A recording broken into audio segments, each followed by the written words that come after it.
Boa noite, pessoal. Nós somos o projeto de extensão Pé na Rua. Me chamo André Coutinho e hoje a gente vai realizar aqui uma oficina de gravura experimental. Só para lembrar, né, o projeto Pé na Rua é um projeto de extensão que visa criar um diálogo, né, entre design, arquitetura e cultura como um todo, né? O projeto foi criado e é coordenado pela Bárbara Nesk, professora da ESD, e também tem a participação minha, do Davi Meckler e do André Roster. E hoje a nossa convidada para tocar essa oficina é a Vanessa Guida, artista plástica, oficineira, lá da EBA, agora mestranda da EBA. Parabéns, Vanessa. Olá, boa tarde, boa noite, né? O meu nome é Vanessa, eu sou formada em gravura pela UFRJ, né, pela Escola de Belas Artes, e recentemente ingressei no mestrado em História e Crítica da Arte. E hoje eu vou falar um pouco sobre o processo, falar e fazer com vocês um pouco sobre o processo de gravura experimental, que nesse período de pandemia tem sido muito útil para quem está longe do ateliê, para quem não tem condições de se encontrar com as pessoas, até pela própria questão do isolamento, né, que a gente ainda vive um pouco, agora menos, mas em alguns momentos foi bastante intenso. Então, esse trabalho de gravura experimental serve para que você faça trabalhos de impressão, trabalhos gráficos de impressão, de uma maneira completamente caseira, com baixo custo, e ainda ressignificando o lixo e o descarte de materiais que seriam jogados fora sem nenhuma utilização. E aí, eu vou falar bem rapidinho sobre o material, que já tem a lista no Instagram, mas aí eu vou passar para a gente poder reunir na mesa e começar a trabalhar, beleza? Legal. Então, como eu falei, é uma oficina de baixo custo com material que a gente vai ressignificar, que seria descartado, jogado fora, e que a gente vai ressignificar, transformar em arte. Então, o primeiro material, a base dessa oficina é a bandejinha de isopor. Ela vem assim com frios, é uma bandejinha que pode vir com fruta, pode vir com presunto, ou queijo, ou alguma coisa assim. Ou a pizza também ela tem uma redondinha assim, maior. Então a base da nossa oficina é fazer a gravação no isopor. E essa técnica também é chamada de isogravura. A gente vai utilizar palitinhos, que pode ser palitinho de unha, pode ser uma tampinha de caneta, para que a gente possa sulcar, ou seja, gravar na nossa matriz, que é o isopor, o nosso desenho que a gente vai criar. Geralmente na gravura a gente usa tinta base de óleo, tinta offset, né? Mas nesse caso a gente vai utilizar tinta base de água. Eu uso uma tempera guache da Acrylex, mas também pode ser utilizada uma tinta serigráfica, tinta para serigrafia. Depois eu vou até mostrar, que eu tenho uma que eu vou mostrar no final, para quem quiser estampar em tecido. Esse trabalho também serve para estampar no tecido. Mas para o tecido precisa ser uma tinta específica, ou tinta para tecido, ou tinta para serigrafia. No caso, hoje a gente vai fazer no papel. Então, vai ser tinta à base de água, tinta guache. Eu vou usar preta, para que a gente possa fazer bastante contraste, vocês conseguirem ver o que a gente está criando. As esponjinhas, ó, esponjinha, que pode ser aquelas esponjinhas de lavar a louça, tirando a parte verde, se não for dar problema na sua casa, é claro, né? Pode tirar a parte verde e utilizar para a gente entintar a nossa matriz. Ou um rolinho, esses rolinhos vende em loja de material de construção. Eles são bem baratinhos, eles são de espuma. Esse aqui já está usadinho, mas ele serve, tá? E um outro isopor, uma outra superfície para que a gente possa depositar a tinta. E papel. O papel que a gente vai utilizar para essa oficina é o mais básico possível. Pode ser um papel ofício, pode ser um papel, uma cartolina, um papel cartão. Não tem muita... Não há uma regra para o tipo de papel que você precisa para esse tipo de gravura que a gente vai fazer hoje. Você vai usar o que você tiver. Eu recomendo que vocês não usem um papel muito texturado, porque a textura também vai aparecer na gravura.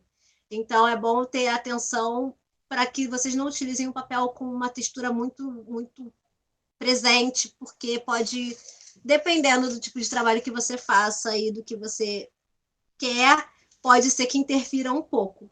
Beleza? Então, eu vou começar a fazer a gravação. É importante lembrar que na gravura, quando a gente faz um trabalho gráfico de impressão artesanal, ele espelha. Então, se vocês forem escrever alguma coisa, tem que escrever invertido para que na hora de imprimir esse trabalho ele fique certo, porque na gravura tende a espelhar como um carimbo, beleza?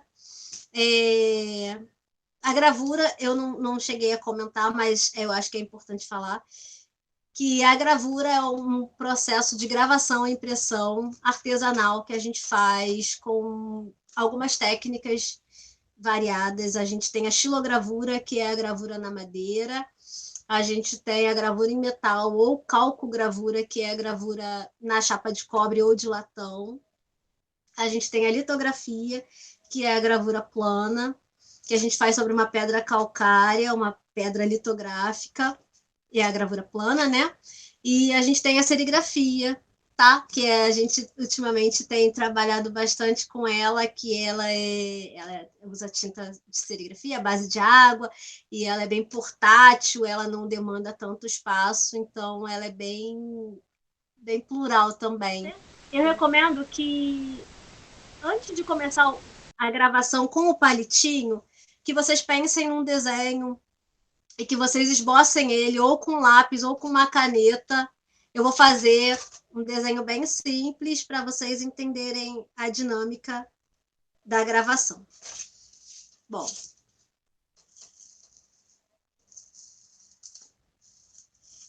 vocês podem fazer um desenho, ó. Não sei se vocês estão conseguindo acompanhar.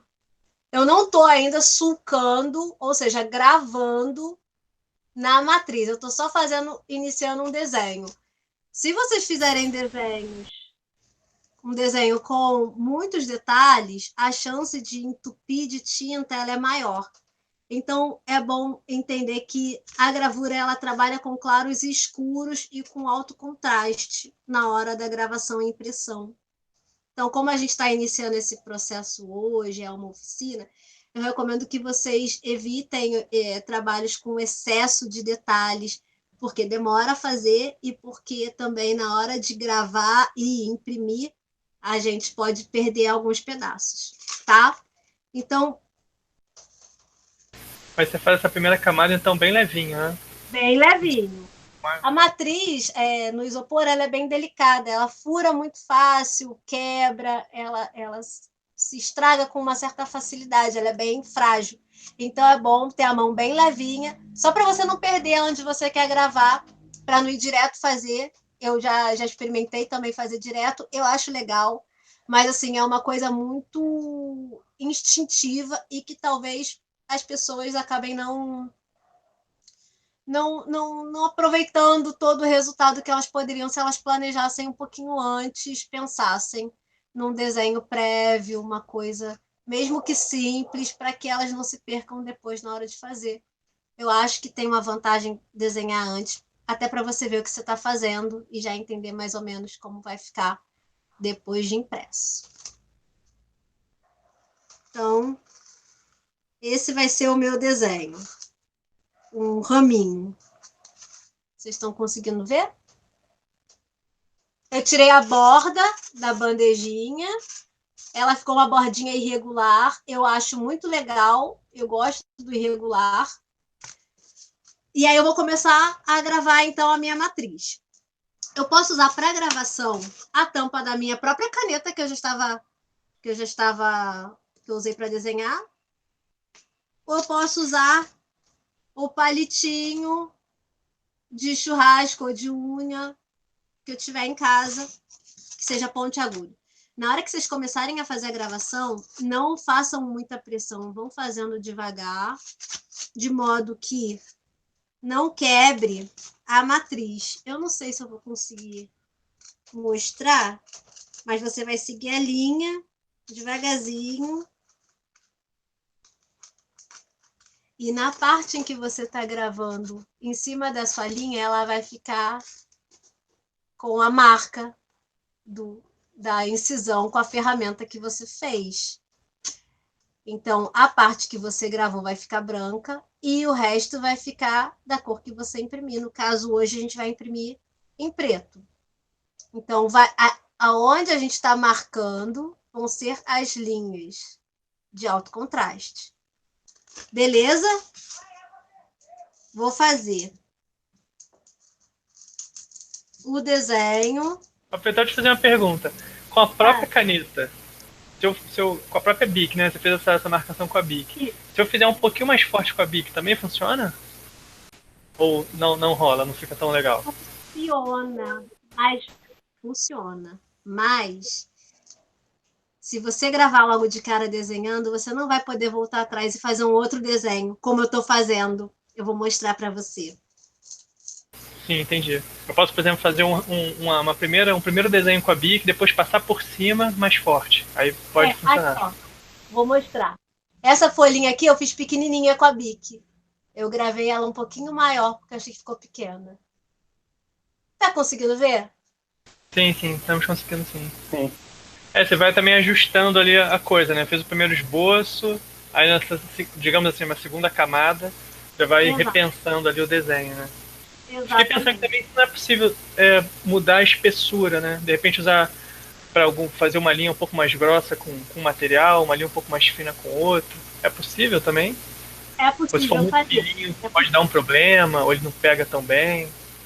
Não, é possível e é super legal, porque você vai conseguir dar nuances ao seu trabalho. Mas, como ela é uma matriz muito delicada e ela é meio plástica, né? Esse isopor ele é liso, ele não tem uma personalidade. Então, você vai conseguir através dessas incisões mais profundas, mais rasas, mais abertas e mais fechadas. Na hora em que a gente for entintar, e aí isso é um detalhe importante, é bom você pensar aonde você quer que tenha mais tinta, então você vai depositar mais, e onde você quer menos tinta, então você vai poder controlar o que você quer através da sua entintagem, depositando mais ou menos tinta na matriz.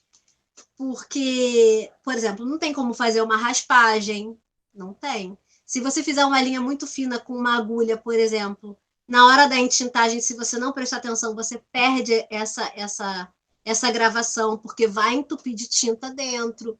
Então, tem que estar sempre atento. É um conjunto que tudo vai influenciar.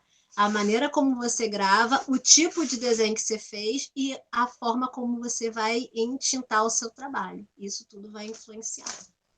A pressão que você vai fazer na hora da impressão também, né, com a mão, mas aí a gente vai ainda chegar. No momento do desenho, eu acho que evitar gravação muito profunda é uma dica que eu dou. Essa gravação muito, muito funda, eu acho que ela pode ser legal, mas ela também pode ser uma cilada, porque você pode acabar quebrando sua matriz, e aí você vai ter que começar o trabalho de novo. E nem fazer muito detalhe pequeno, porque a chance na hora da entintagem de dar uma entupida e você perder aquilo acaba sendo grande. Entendeu? Muito interessante dessa técnica é que tem uma certa... A gente lidar um pouco imprevisível, assim, né? Então cria sempre uma surpresa, né? Eu lembro muito quando, sei lá, a gente tem que fazer... Eu fiz uma vez fotografia analógica, né? As câmeras mais antigas e tal. E é demais, né, cara? Porque a gente não vê o resultado na hora. Então cabe toda uma reflexão depois, né? Pô, por que eu fiz isso? O que deu certo? O que deu errado, né? É a questão do tempo muito forte, né? Sim. É muito interessante.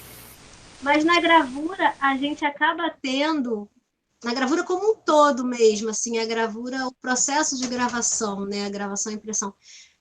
A gente sempre lida com o fator surpresa, a gente sempre lida com uma cópia diferente da outra. Isso é uma coisa que a gente precisa se habituar, que vai acontecer, independente se é estilo gravura, se é litografia, se é uma gravura em metal. A nossa matriz grava e acidula, né, quando ela precisa de ácido, enfim. Mas a gente só tem a real certeza de como ela está quando a gente faz a primeira impressão, que é, a impressão de estado, né? Então, a gente só sabe quando a gente faz a primeira cópia, e aí a gente entende no que é que ela precisa ser mexida e no que foi que a gente foi e acertou. Eu sou uma pessoa muito interessada em ilustração botânica, tenho caminhado muito para esse lado, a relação do feminismo e da natureza e tal. Gosto demais de ilustração botânica. Então, eu faço muita plantinha. Mas quem é da turma da abstração, eu acho que fazer, o menino fez na nossa aula piloto, um trabalho gráfico que ficou lindo. Então, quem é da turma do abstrato, não tenha medo, tá? E eu acho que essa técnica com isopor, ela tem isso de interessante, né? Se você errar, pô, beleza, né? Pega outro isopor, não é um material tão caro, fácil, mais ou menos fácil de encontrar. E reutilizável, né, também, né? Você pega aquela bandejinha de queijo, de presunto. Então acho que isso também é um ponto favorável, digamos assim, né? Essa experimentação, né? Quando você perde um pouquinho desse medo, normalmente você tem mais vontade de experimentar coisas diferentes, né? Tem outra coisa que eu acho muito legal, cara, porque como usa tinta acrílica, né? Vamos chamar assim.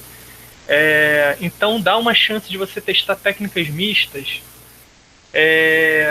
que também abre possibilidades assim, pô, absurdas, né? Então, sei lá, essas pinturas que estão aqui atrás de mim são em acrílica. Então eu posso misturar pintura em acrílica com coisa que eu fiz com essa técnica de gravura, de repente com coisa direto com uma aguada, uma aquarela, sabe? Dá pra misturar muita coisa. Sim. E em superfícies diferentes, né? É possível a gente fazer isso no papel. Você falou do tecido, né? Então a gente já fica pensando, por exemplo, fazer uma camisa, né? Fazer alguma coisa assim diferente. Então tem realmente muita possibilidade. Também a possibilidade de bater 2 vezes a matriz, né? Com certo deslocamento, né? Para dar uma impressão né? De movimento. De movimento, Sim. Você pode usar 2 cores. Quando a gente vai usar 2 cores ou mais, eu recomendo começar sempre pela clara, a cor mais clara que você vai usar. Então, se a sua cor mais clara for o amarelo, for o rosa, for até o vermelho, você vai usar, sei lá, vermelho, azul marinho e preto. Começa pelo mais claro, começa pelo vermelho, e depois você vai ficando cada vez mais para as cores escuras, fechando com a cor mais escura, que aí você vai conseguir um bom deslocamento e o movimento que você procura na gravura mesmo. A dica, cara, que a gente usa muito em pintura é quando alguém está na dúvida de qual cor é mais escura, que uma que a outra, né? A gente sempre faz uma coisa que é fotografa e coloca em preto e branco. Aí não vai ter dúvida, você vai conseguir ser tranquila, sem dúvidas, assim, qual é a mais escura, né? Eu pensei naqueles filmes preto e branco, né? Eles tinham que calcular isso, porque imagina se ficasse tudo mesmo cinza no filme preto e branco, ia ser terrível. E é legal, né? Na gravura é legal você começar do claro pro escuro, né?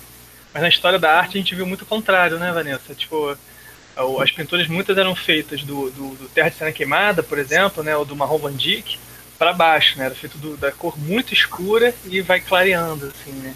Então é interessante também ver essas abordagens diferentes, assim. Tudo é um aprendizado, né? Tudo é um aprendizado. Tudo é aprendizado. E também experimentar. Eu acho que não ter medo de experimentar e aceitar o erro, e entender o erro, entender que naquela circunstância aquilo foi o melhor e o ideal dentro daquela situação. E aí você se adaptando esse trabalho.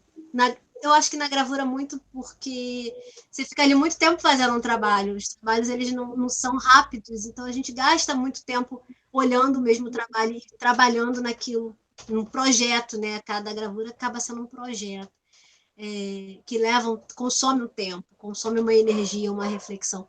Então, assim, a gente começa a lidar muito com a possibilidade do erro, e evitando certos erros e assumindo alguns outros tantos, como uma característica do nosso trabalho, como uma maneira de expressão também.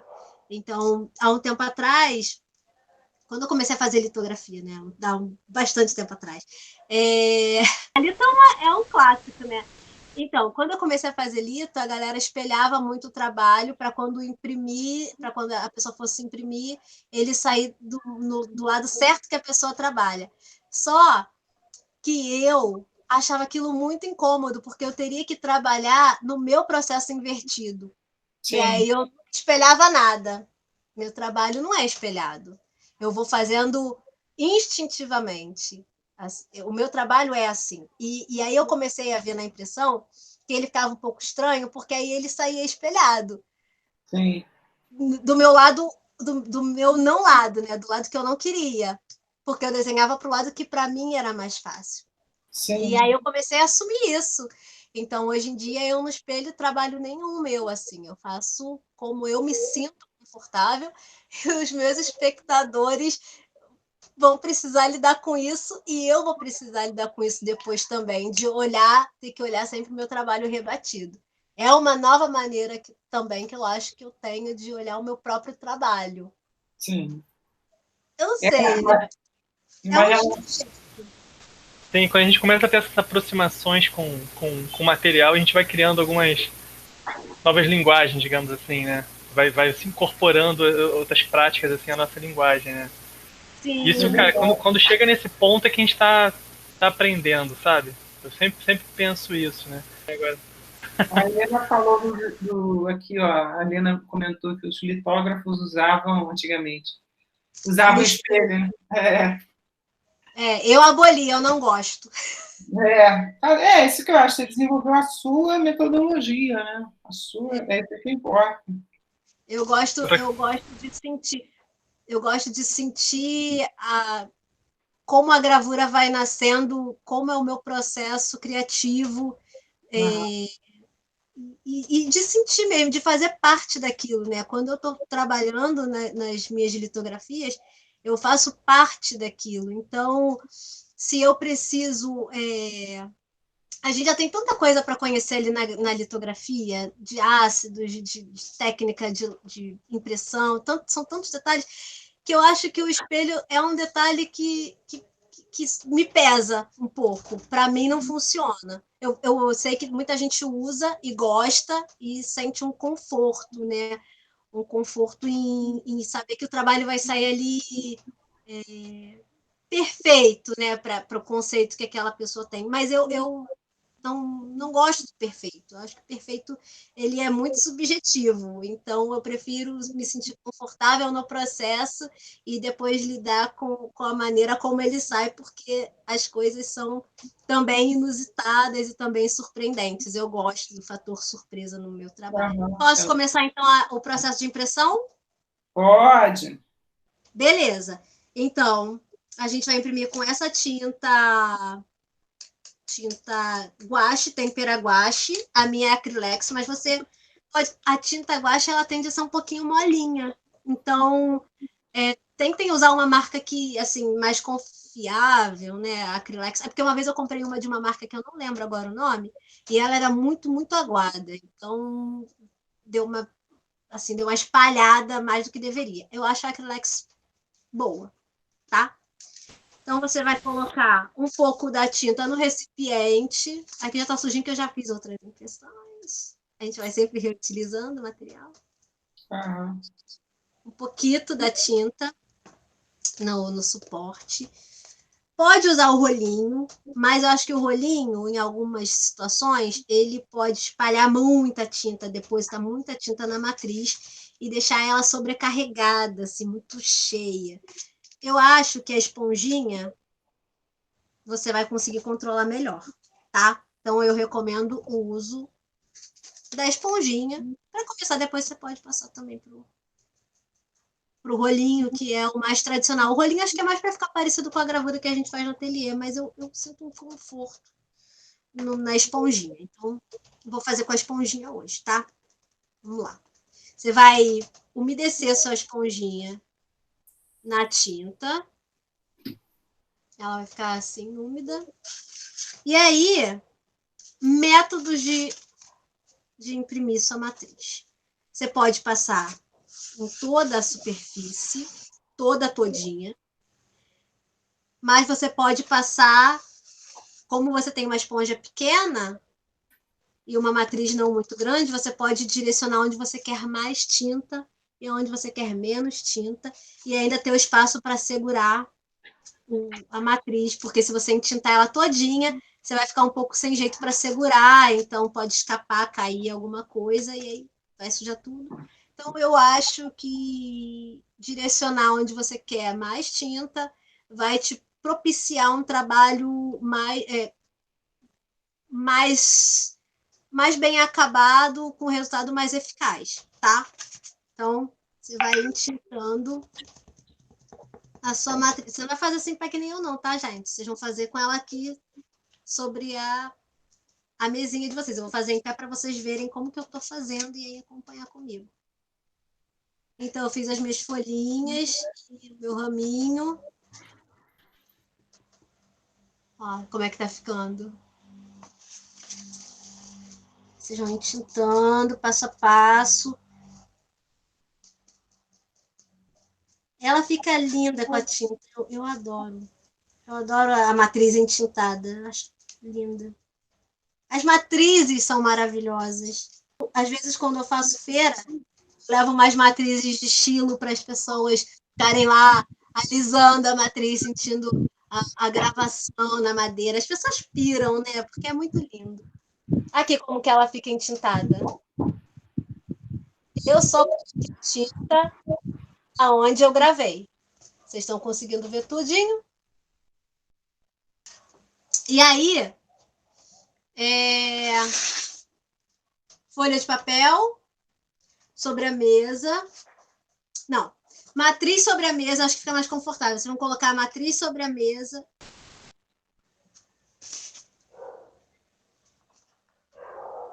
E aí vocês vão colocar o papel sobre a matriz. E vão com a mão. Se a gente estivesse fazendo uma estilogravura, a gente estaria usando uma colherzinha de pau. Mas, como a gente está em casa, com uma matriz delicada e um papel fininho, a gente vai com a mão mesmo e vai dar bom. Ó, vocês estão conseguindo acompanhar isso aqui? Tá dando para ver? Sim. Vou voltar aqui para minha posição normal. Você controla que você consegue pressionando menos. Se você pressiona mais, você encharca mais de tinta. Se você dá leve batidinhas, você consegue essa textura aqui do lado, que eu acho que ficou muito legal. Também, para quem prefere entintar toda a matriz, é interessante. Eu vou fazer uma marcação, não vou nem limpar, não. Vou fazer uma marcação para tentar botar mais tinta na matriz inteira para vocês verem também. Eu fiz uma marcação aqui só com a ferramentinha aqui, com o palitinho. Eu vou entintar toda essa parte e vamos ver como é que fica. É experimental, você também pode ir modificando à medida em que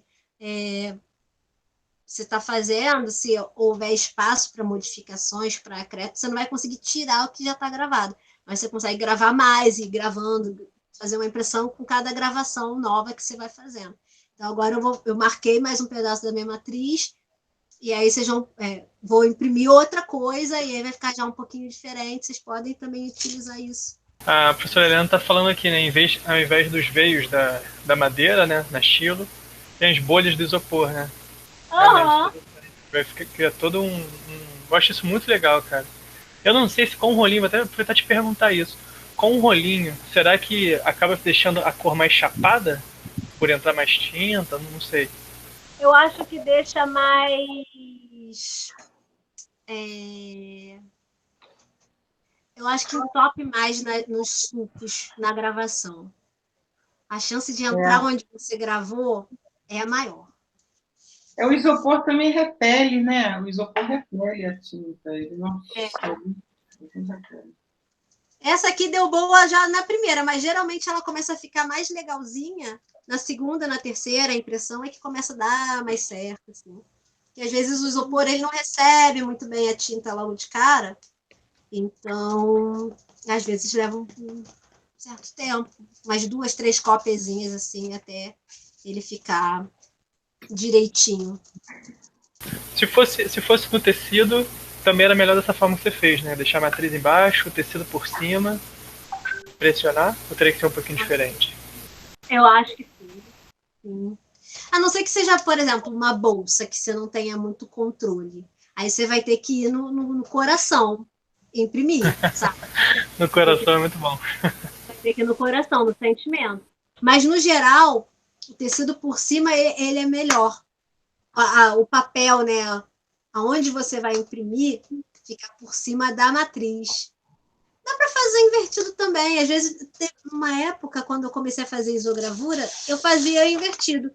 Eu fazia o papel embaixo e a matriz em cima, mas eu sentia que às vezes a matriz era um pouco mais durinha. Eu não, mesmo eu massageando com a mão, eu não conseguia o resultado que eu queria. Então, realmente, o papel ou o tecido por cima, você consegue massagear o que é maleável, que é o papel ou o tecido. Essa é uma dica importante que talvez mude um pouco a impressão que você vai fazer com esse tipo de gravura. Eu vou imprimir o outro que eu fiz assim, ó.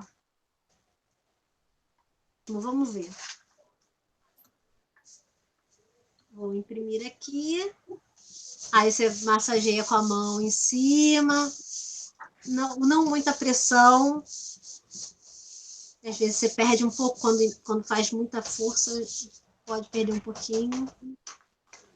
E fica assim. Ah, eu gostei também. Achei bem quadrinho. Ah, foi legal mesmo. Ainda fez uma espécie de moldura ali, né? Aham, exato. Então tem 2 versões do mesmo trabalho. Esse que foi o primeiro, sem a moldurinha, e esse aqui para quem gosta de moldurinha, é uma coisa mais figurativa, mais organizada, né? Assim. E aí dá para botar, assim, e é bom ter uma margem de papel maior do que a matriz, porque você dá esse respiro também para o seu trabalho. Quando você tem uma matriz muito grande, um papel pequeno, o trabalho respira pouco, né? Fica meio apertado, assim, meio espremidinho. Acho que um papel desses A4, com uma moldura dessas 20 centímetros de altura, por 14. Então, 20, 14. Uma folha 4 é um bom tamanho. É bom ter um planejamento antes de começar a fazer, para otimizar o material, se apropriar dele com mais tranquilidade, né? Ter melhores resultados. Vou comentar que a qualidade do guache faz toda a diferença, que eu estava aqui com guache muito aguado, é terrível, né? Guache muito aguado, a forma quase não sai, né? Tem que ser o ideal é aquela tinta mais... Mas por isso que a esponjinha, nessas horas, ela é melhor, porque o rolinho ele vai largar a tinta dessa em cima da matriz. Fico na dúvida de tinta de acrílica. A acrílica normal funciona, né? Uma tinta acrílica. A tinta PVA tem uma textura, uma densidade muito boa. Ela é tipo uma tinta acrílica e ela tem uma densidade que eu considero muito boa. Eu vou tentar te perguntar mais uma coisa. Por exemplo, quem tem interesse em tentar... Porque eu acho a gravura em isopor, por exemplo, uma ótima entrada, digamos assim, né? Nessa técnica de gravura como um todo. Quem se interessa, assim, passa a se interessar por outras técnicas, quais que você acha que é... Qual você acha que é a mais interessante, assim, para iniciar? Tirando aí o isopor, sabe? Das clássicas, talvez a Stilo. Qual seria mais interessante?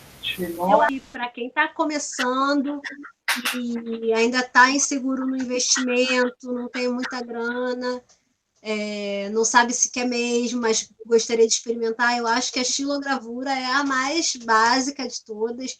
Você pode gravar no MDF, precisa das goivas, né? Não tem jeito. Vai precisar de um kit de goivas de pelo menos 3 goivas, assim, para poder iniciar um trabalho. Mas é bem básico, assim. Hoje em dia tem tintas à base de água para gravura. A gente ainda não utiliza essas tintas no ateliê, mas a gente já pensa sobre isso e já pesquisa um pouco para a gente também abrir essa porta, né, de repente não utilizar mais tinta para tentar tornar menos tóxica a gravura, que ela é muito tóxica, a gente mexe com muito solvente e tal. E eu acho que a estilo delas todas é a que a gente consegue fazer, imprimir em casa, é a mais básica, a mais barata também. É bem. Vanessa, o pessoal começa com MDF ou com madeira, com linóleo? Começa com o quê? Mais MDF? Eu acho que o MDF ele é bem legal, assim. Eu já fiz muito trabalho com MDF, eu acho que super funciona. O MDF é muito liso, então ele não é uma madeira de verdade. Ele não tem uma personalidade muito presente, proeminente. Então você consegue fazer um desenho bem limpo ali em cima. Só o seu desenho, Legal. só o seu trabalho. Assim como o linóleo. Só que o linóleo é ótimo para gravar porque ele é macio e é leve. O linóleo também tem algumas vantagens. Mas eu acho que a durabilidade do MDF é maior. Eu acho que o MDF ele cumpre bem o papel dele assim para quem está começando. Legal. O MDF resolve. Pergunto, ver se alguém conseguiu terminar, quer mostrar alguma coisa assim nos trabalhos. Eu mandei o meu aí pro Davi e pro André, pra eles mostrarem. Posso apresentar já, Davi. Vanessa, essa mesma técnica faz com EVA, não é isso? Temos também. Dá para fazer carimbo com EVA. Aham. Ai, tá lindo! Amei! Ficou muito legal. Muito legal mesmo. Arrebentou. Nossa, parece um negócio asteca, sei lá de onde. Ficou maneiro. Era pra ser só um sol no começo, mas aí depois eu percebi que ficou mesmo um negócio meio asteca, assim, inca. Cara, ficou muito legal, Theo. Porra, adorei. E ficou maneiro, tipo, a esponja assim, né? Dá pra ver que foi feito na esponja. Irado. Achei legal também que ele conseguiu fazer aquilo de linhas mais grossas e algumas linhas mais finas, né? Algumas linhas de dentro, assim, você consegue. Da parte do fogo, digamos assim, né? São um pouco mais finas, a de fora um pouco mais grossas, também dá um contraste bem legal. Eu fiz com... As mais finas eu fiz com a ponta do palitinho, né? E as mais grossas eu fiz com a ponta da caneta, da Bic. Legal. Aí dá pra Muito legal, Theo. Porra, abençoa aí. Guache, né? Guache. Você pergunta sobre EVA? Sim. Se você puder falar. Então, dá para fazer carimbo. Aí a gente não faz a gravação, a gente faz um desenho, recorta e cola num suporte mais duro, que pode ser um papelão grosso. E a gente pode ir carimbando em tudo que é lugar. É muito legal. Isso ficou bonita, Bárbara. Ó, foi tipo um degradê. Né? Lançou degradê. Aguado, não ficava legal. Aí eu vi um verde que estava... O outro ficou muito legal. Esse aqui ficou melhor. Aí tem um outro. A gente bate várias... Ó, como é que é? Um pouquinho diferente. Esse aqui e esse aqui é um pouquinho diferente. Gostei, achei bem bonito. Eles estão o gradiente para lados diferentes, né? Ficou para lados diferentes. Isso é muito legal, né? Cada trabalho acaba sendo único, né? Exato. Não, e é uma terapia, né, gente? Eu ficava aqui 30 horas conversando e gravando. E gravando. Quando acabar essa pandemia, a gente faz isso. Faz um lanche, gravura e papo. Pô, nem fala. Esse do Theo também me deu uma ideia legal, que eu não sei se foi por conta da foto, mas o papel tá um pouquinho amarelado. Não sei se é a iluminação da luz da casa dele ou alguma coisa. Mas também tem essa possibilidade, né, de usar um suporte já com uma cor e essa segunda cor sendo da impressão, né? Também fica interessante. Sim. Tem muita possibilidade, cara. Dá pra brincar de muito jeito diferente. Mas depois da aula piloto, eu fiz uma impressão assim em branco, no papel preto. Ai, que maneiro, André. Muito bom! Adorei essa tinta branca. Nossa, arrebentou. Perguntaram sobre o papel colorido e a impressão. Eu acho que super vale. Quando eu disponibilizei um trabalho meu para divulgação, tem lá as minhas espadinhas de São Jorge e o fundo é uma aquarela. Então você pode preparar o seu papel antes para fazer uma sobreposição com uma impressão de isogravura. Pode, eu acho super legal. É uma experimentação, você vai sentir o que fica melhor, o que não funciona tanto. E eu gosto de fazer muita sobreposição de impressão. Eu gosto de imprimir sobre papel de livro, de jornal, já com algo escrito. Eu gosto de preparar um papel colorido para imprimir por cima e deixar ele bem, realmente com ruído, com muita informação. Você parar ali e ficar olhando, é um jeito também de se expressar, que vale a pena. Quem gosta, né? Tem gente que é mais minimalista, eu admiro muito, mas não consigo. E aí, quem não é minimalista e gosta do excesso também não prende esse excesso, não. Vai que vai, entendeu? Que de repente funciona. Que foi em cima de uma bula, eu mostrei da outra vez. Ah, muito legal, né? Muito legal mesmo. Bula de remédio, gente. Muito legal. Isso aqui é meu trabalho, é meu projeto na pandemia. Espada de São Jorge contra coronavírus. Então, eu imprimo de São Jorge em cima da bula de remédio para espantar esse negócio. Chocoronga, né, gente? A Helena botou uma pergunta se dá para a matriz para essas áreas mais extensas. Corto. Eu tiro. Essa daqui, eu retirei esse meio e eu deixei só a parte externa. Exatamente. Eu tirei. Então, você pode fazer 1000 coisas, assim. Pode tirar em volta e utilizar só o desenho mesmo, assim, como o coração. Eu fiz dos dois lados, porque na hora de imprimir eu fiquei confusa. Com aquele negócio de não espelhar, eu fiquei... E aí, imprimi dos dois lados. Porque quem dá oficina também se confunde, né? De vez em quando.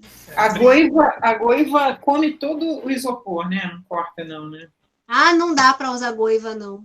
Não dá. Tem que cortar, abrir uma área grande, tem que cortar. Né? Eu uso, para cortar, eu uso estilete, para cortar isopor. Uso estilete ou a tesoura mesmo. Só goiva não. Goiva eu uso só mesmo no estilo, porque ela não... A lâmina dela de corte não funciona bem no isopor. Não funciona, o material não vai. Ô, Vanessa, você ia falar sobre a assinatura? Vamos. Então, agora que as cópias de vocês devem ter secado um pouquinho, eu vou ensinar como é que a gente assina a gravura. A gravura ela não é assinada como a pintura ou como o desenho com o nome ali no cantinho, geralmente a caneta ou com a própria tinta que a pessoa usa no trabalho. A gravura ela é assinada um pouco diferente. Ela é assinada a lápis. Olha só, se eu botar a tiragem, por exemplo, se você fez uma tiragem de 5 cópias, então a primeira cópia 1/5. A segunda vai ser 2 de 5, a terceira 3 de 5, 4 de 5 e 5 de 5. Se você fez uma tiragem de 3 cópias, a primeira é 1/3. É isso. Então, sempre vai ter o número da cópia barra o número da tiragem. Se você fez só uma cópia, essa cópia geralmente a gente chama de PA, que é a prova do artista. Porque ela não tem cópia. Ela é o seu trabalho que teoricamente não seria vendido e nem não poderia ser distribuído em cópias, porque ele é só um, ele é único. Então é a PA, prova do artista, quando é só um. Aqui do lado é a técnica. Eu escrevi aqui ISO, porque a gente fez uma oficina de isogravura. Mas se fosse um trabalho de estilo, seria estilo, litografia, calcogravura, serigrafia. Tem pessoas que não colocam a técnica, mas é usual que se coloque para que quem não conhece saber o que está vendo, porque as pessoas às vezes não entendem a diferença de gravura para pintura ou entre as próprias técnicas, então a gente bota a técnica para orientar quem está vendo ou quem está catalogando o nosso trabalho, para facilitar, né, a vida de quem vai ver o que a gente está apresentando. Então, aqui a gente põe a técnica do lado. Aqui, entre aspas, a gente põe o título, se o nosso trabalho tiver título. Se não tiver título, pode não pôr nada, ou pode pôr sem título. Aqui do lado, você vai colocar a sua assinatura, ou a sua rúbrica, seu nome artístico. E, por último, o ano. Eu vou considerar, eu vou assinar esse aqui. Eu vou considerar esse aqui uma PA, porque eu não fiz cópia dele. Então, eu vou botar PA. Aí, vou botar a técnica, isogravura.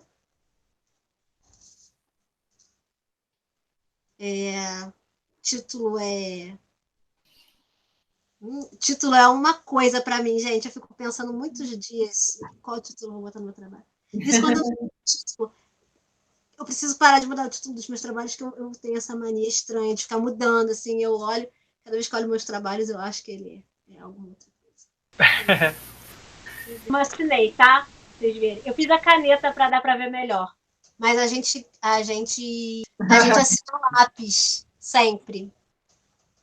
Fica assim, bonito a lápis, fica né? Baixo, assim, de compridinho.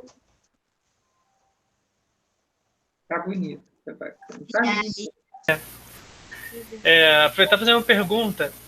Com isopor, mais ou menos quantas cópias a gente consegue fazer antes de ele começar a danificar, digamos assim? Ótima pergunta. Eu acho que dá para fazer bem legal, bem legal mesmo. Mais de 10, assim, você faz suave. Mas eu recomendo, experiência assim que eu já tive, de não fazer tudo no mesmo dia. Assim, faz umas 5 no dia, deixa lá a matriz dar uma descansada, faz no outro dia. Eu acho melhor. Quando ela trabalha, eu não sei também, né? Não faço muitas cópias de ISO, assim, direto. Mas eu acho que num dia só umas 10 é suave de fazer, bem tranquilo. Mas se você quiser aproveitar o seu trabalho, como eu que guardo os meus para outras impressões, é bom deixar dar uma descansada às vezes. Entendeu? Eu acho que eu nunca perdi uma matriz por excesso de impressão, não. Bem sincera. Eu já perdi porque quebrou ou porque amassou, mas amassou por negligência minha, não porque a matriz não suportou mais as cópias. Eu pergunto isso que eu vejo muita gente utilizando uma técnica parecida assim para fazer, por exemplo, capa de zine, né? E de vez em quando o zine tem, sei lá, 50 cópias. Então é interessante, de repente dá para usar com isopor, né? Tá. Vai fazendo 10 em 10 dali, como você falou. Interessante. Isso. Porque em estilo tem aquela coisa também de limpar, né? Você pode limpar a matriz, não sei se o isopor vai funcionar da mesma forma, né? Mas pode dar um pouquinho de mas lavar, né? Lavar com água, sabão. Mas eu particularmente deixo as minhas matrizes sujinhas. Eu acho que isso não dá problema, não. Pelo contrário, eu acho que você cria até uma camada ali que protege e tira um pouco essa plasticidade do isopor. Curioso, né? Que daí, com o tempo talvez vai dando menos textura ou uma textura diferente. Né? Uma textura diferente. A própria acrílica também ela seca esquisito, então interessante. A tinta vai secar e ela vai cobrir aqueles poros da sua matriz. que no caso dessa é plástico. Então, ela até pegar a tinta leva tempo. Ela, às vezes, fica ali, aquela coisa aguada, ali flutuando por cima do plástico, daquele isopor. Quando você vai botando tinta, depositando, você cria uma camada de tinta que torna aquela sua matriz mais densa. Quando você vai entintar tinta sobre tinta, ela vai estar mais resistente. Eu gosto, eu deixo. Eu não tiro, não. Eu geralmente deixo essa aqui, ó. Eu já imprimi isso aqui é uma árvorezinha. Uhum. E eu uso isso aqui, eu usei isso em alguns trabalhos meus, assim, caseiros. Eu estava preparando um zine há um tempo atrás, que eu até dei uma estacionada nesse projeto, mas eu imprimi, fiz 2 cópias, depois deixei a matriz assim, depois fiz umas outras, depois fui experimentar, que eu estava trabalhando com tingimento natural, com casca de cebola, aí fiz um negócio técnica mista, aí imprimi de novo, e eu acho que não danificou a matriz, não. Esses acúmulos de tinta que foi ficando, eu não acho que danificou, não. Ótimo. Maravilha. Muito legal, muito legal. Não, e sempre dá. Eu fico pensando nisso, né? Que é uma técnica que dá pra você utilizar com tanta coisa diferente, nossa, fica borbulhando, assim, vontade de testar com várias coisas diferentes. Nossa. Porque você pode pegar pedaço de por exemplo, ela fez aquela árvore, dá pra utilizar uma primeira camada com aquela árvore, uma segunda com outro que ela utilizou, vai saber quando, né? E acaba tu montando uma composição interessante, assim. Isso é muito legal, cara. É muito legal mesmo. Ai, boa dica agora que você falou da árvore, é que se você vai imprimir colorido, começa sempre pela cor clara. Então, por exemplo, eu deixo as minhas matrizes sujinhas porque eu estou imprimindo em preto. Se eu fosse fazer uma composição colorida, aí sim eu recomendo, de fato, que você depois lave a sua matriz para não ficar muito resíduo da cor, para você poder usar com outro tom, outra tinta. A cor clara. Exato. Ah, entendi, legal. Então, acho que é isso, né, pessoal? Quero agradecer a todo mundo que pôde vir. Agradecer a Vanessa. Pô, obrigadão, Vanessa. Nossa, puxa, Vanessa, tanta experiência, tanta coisa, né, para compartilhar. Nossa. Muito legal, cara. Sempre que você, na nossa aula anterior e nessa, é sempre um banho, assim, de aprendizado, de coisas legais, né? Sempre alto astral, mostrando várias coisas legais, assim. Tomara que a gente consiga realizar mais oficinas, né? Online, né? Fazer o quê? Esse é o momento agora. Mas que no futuro a gente consiga também lá na ESG, quem sabe, né? Fazer lá presencialmente. Vanessa, muito obrigada pela sua disposição, por tudo que você trabalhou. É tão gostoso, né? Foi muito legal. Uma super oficina. Legal. Com 1000 desdobramentos. É isso. Eu que fico muito grata pela oportunidade de mostrar um pouco do meu trabalho para vocês, para outras pessoas que vão ver, e falar sobre um assunto que para mim é tão importante, que eu gosto tanto e que eu estou sempre pesquisando para ser melhor no que eu faço e trazer coisas novos aprendizados também, porque é isso, né? A gente tem que estar se reciclando, estar aprendendo e também estar se adaptando às coisas que vão surgindo, às outras possibilidades. E eu acho que é isso.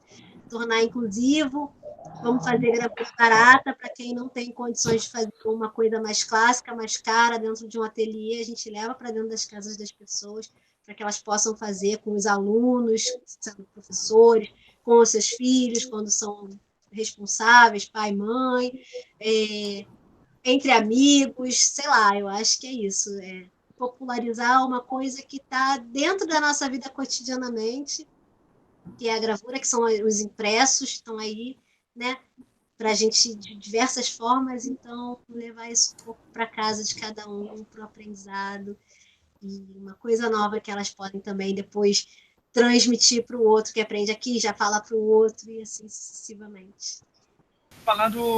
Fazer um jabá, né? Quer dizer, vou fazer um jabá para você. Do seu projeto Matriz Coletiva. Quer falar um pouquinho dele? Recentemente eu e um grupo de amigas gravadoras lá da EBA, a gente estava trabalhando cada uma na sua vida dentro da pandemia, muito preocupadas com as nossas vidas financeiras e emocionais e familiares, né? Uma situação muito caótica, algumas já formadas, outras não, ou seja, não estavam frequentando ateliê, nenhuma de nós, e aí a gente resolveu se juntar para fazer um grupo de mulheres gravadoras para a gente trocar um pouco de ideia, um pouco de informação, e esses encontros se tornaram a Matriz Coletiva, que é um coletivo de mulheres gravadoras que pretendem abrir um ateliê coletivo para acolher nosso trabalho inicialmente, mas também para acolher outros trabalhos e a gente poder imprimir trabalho de outras pessoas, fazer esse serviço de impressão e fazer oficina, oferecer oficina e trocas de aprendizado com todo mundo que tem interesse em conhecer mais, em trabalhar com gravura e que também não dispõe de um espaço. E aí a gente está com um projeto, né, um financiamento coletivo, que é do Apoia-se, Matriz Coletiva, e aí a gente tem as nossas recompensas, que são gravuras, oficinas, adesivos, zine, e várias coisas. Então, quem quiser conhecer a Matriz Coletiva, é só entrar lá no meu Instagram, tem o link da Matriz, e no Instagram da Matriz tem o link do Apoia-se. Então, assim, é só chegar lá e conhecer mais do nosso projeto e quem somos. Somos, no momento, 8 mulheres que estão tentando tornar esse sonho do ateliê possível. Ah, vamos conseguir. Legal, é isso aí. Matriz Coletiva. Boa sorte. Vamos divulgar o projeto, né? Para ver se sai o quanto antes. Tomara. A gente está muito empolgada e trabalhando bastante aí para poder fazer com que a gente consiga puxar o aluguel, o nosso material. Tá ótimo. Então. Pessoal, obrigada a todos. Valeu. Valeu, obrigado. Valeu, gente. Valeu, pessoal. Obrigadão. Obrigadão. Tchau, Vanessa. Tchau, pessoal. Tchau, beijo.